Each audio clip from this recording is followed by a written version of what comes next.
मुंबईच्या काळा चौकीतल्या मेंट कॉलनीमध्ये भीषण आग लागली आहे। या आगीमुळे 6 सिलेंडरचा स्फोट झालाय। अग्निशमन दलाच्या गाड्या घटनास्थळी दाखल झाल्यात। आग विझवण्याचे शर्थीचे प्रयत्न सुरू आहेत।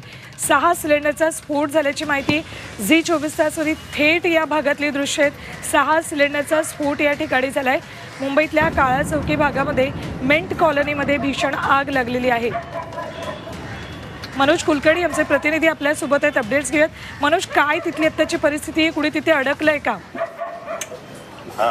या ठिकाणी साधारणतः अर्ध्या तासापूर्वी आग लागलेली आहे। अग्निशामक दलाला याची माहिती मिळतात। अग्निशामक दलाच्या 6 ते 8 गाड्या ज्या आहेत त्या ठिकाणी रवाना झाल्या आहेत आणि ही आग जी आहे ती मिट कॉलनी म्हणून आहे त्या ठिकाणी लागलेली आहे। आणि अशी माहिती मिळते की ही आग लागल्यानंतर या स्थानिकांच्या जे घरातले सिलेंडर आहेत त्याचा सुद्धा मोठा स्फोट झाल्याची माहिती समोर येत आहे।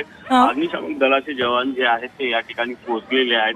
जीवितहानी झाली की नाही हे अद्याप कळलेलं नसलं तरी अनेक जण घाबरून घराच्या बाहेर पडले होते। त्यामुळे ही जी आग आहे आता नियंत्रणात आणण्याचे प्रयत्न जे अग्निशामक दल आहे ते करत असल्याचं पाहायला मिळते। ठीक, धन्यवाद मनोज संपूर्ण माहितीसाठी। तर मेंट कॉलनी या भागामध्ये आग लागली आहे।